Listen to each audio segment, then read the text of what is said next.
Hey guys, this is Brett with Prepared Man again. I'm back on the farm. I'm kind of working a little bit today. Our second part of our challenge is to whittle out a spoon and a plate. First thing I really don't understand is whittling the plate, so we're going to kind of modify that. I'm going to make kind of a vessel, a deeper dish. A plate serves me no purpose in the bush, but we do eat a lot of stews, a lot of rice. Everybody eats ramen, things like that, so I am going to hollow out a little bit of a dish. And I may do it out of this tulip poplar and see how it turns out, but I'm definitely going to make my spoon out of this tulip poplar.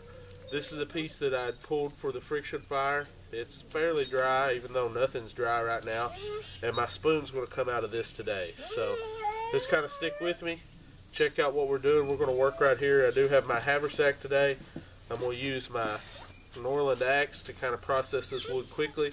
I'm going to use my Laplander. I have a hoof knife that I'm going to use to make my bowl, and just a couple other simple implements, things that I think everybody should have around, and we'll go from there. I don't typically work with gloves, and I won't be using a lot of glove work today unless I decide to char out something like my vessel. So here's my hook knife, here's my saw, here's my little handy dandy Opinel, and with that handful of tools I'm going to make this spoon.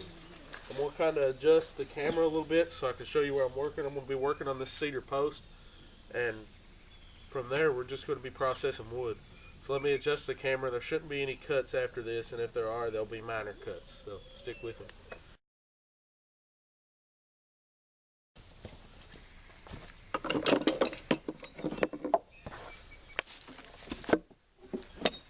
Alright, this is where I'm going to be working today. These are the tools I'm using: Baco Laplander, Opinel, my hoof knife made by Moore Knives, and my Norland hatchet. So this is where we're going to be working from this point forward. I'm just going to pick a section of this poplar that I want to use. It's got a big check all the way through it. Try to show you. I'm going to use that to my advantage. So I'm going to make a cut right here and start my spoon out of this section.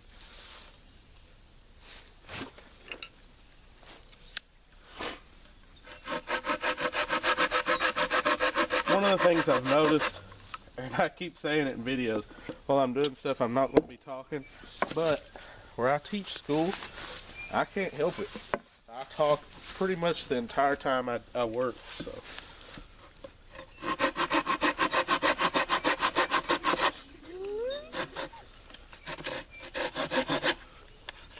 We should have got this in a plumber's vise.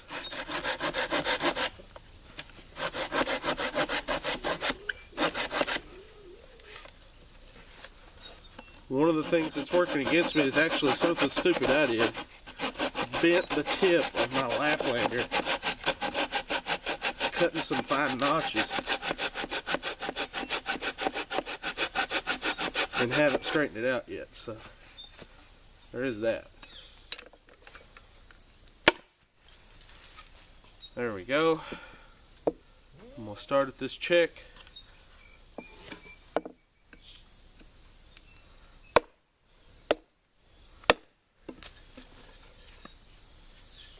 And that gives me my piece that I'm going to work with. I think I'll put my bowl right here, and the stem of my spoon will go right up the center. Let's kind of flatten this out a little bit.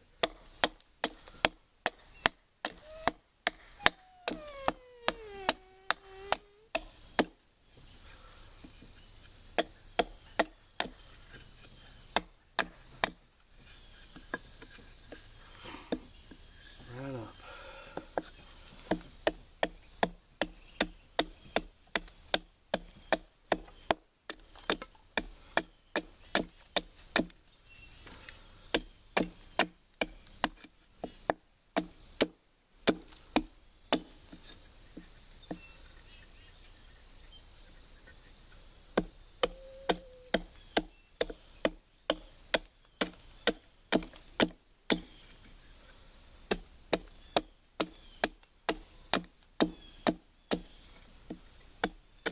Starting to get a twist in it, I see, so I'm trying to take that out.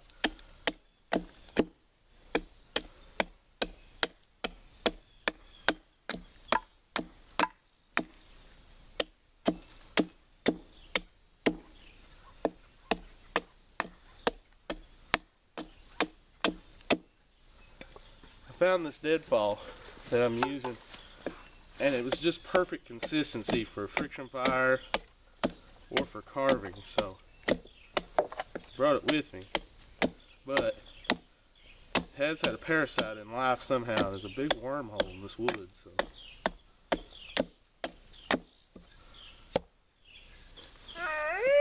before I go any further, I'm going to start carving out my bowl.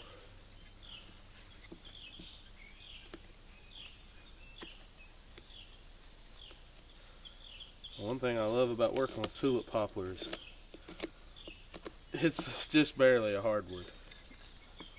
So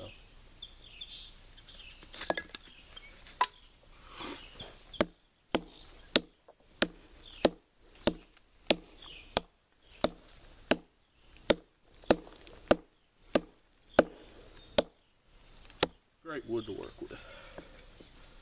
Made my stop here now.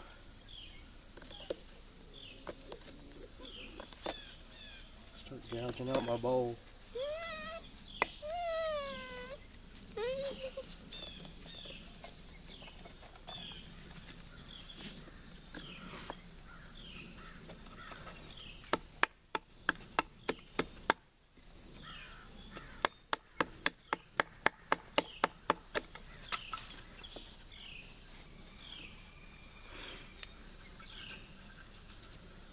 This is something I don't practice when I'm typically carving, but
Want to do, so I'll grab this sanding block and I'll just kind of give this a once over.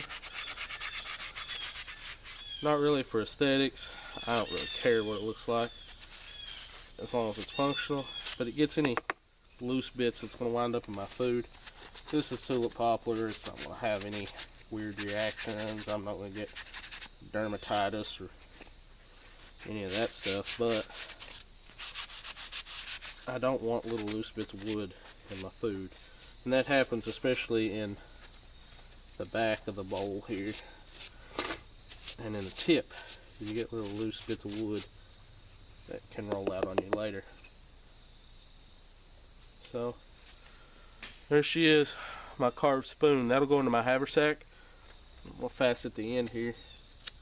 That'll go into my haversack to use with my wild meal. Hey fellas, I'm back. Jack and I went on a little excursion. We were finding some wood and selecting wood to make our plate. Now, one of the things that I kind of preach in the southeastern woodlands, and especially in southeastern Kentucky, is identifying a tulip poplar. Now, a tulip poplar in a living and dead state is a very useful plant. One thing, I did make cordage for this entire challenge using tulip poplar bark. I also know for a fact that it's excellent bird's nest material, and I've used it quite a bit with flint and steel and solar ignition and different things like that for a bird's nest. Now today what I've done is I've actually went and pulled a dead standing tulip poplar that I found is leaned up in another tree, and I just pushed it off its stump and raised it up till it would fall down, and I've cut some sections to make my plate for this challenge. I'm going to show them to you. This is another piece of that essential gear if you're using at a base camp, is a buck saw. This one's made by Nicholson. I'm sure it's made in South America or something, because this is not an old saw. If you have an old one, you're even better, but this one's got a good upset tooth pattern, so this would process wood very fast, and we're going to use it more than likely a little bit today. My Norland axe, another thing, I use these Norland Hudson Bay patterns, and I want to show you, if you're not familiar with this pattern, this portion of this axe is where most of the work's going to be done in my bowl or my plate. So we're going to get set back up on my little cedar cutting horse that we're using, and I'm going to make you a plate. So stick with me.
get it all out clean.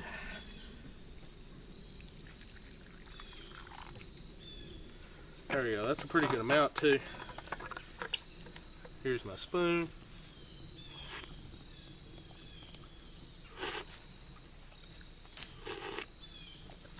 And that's where we're at.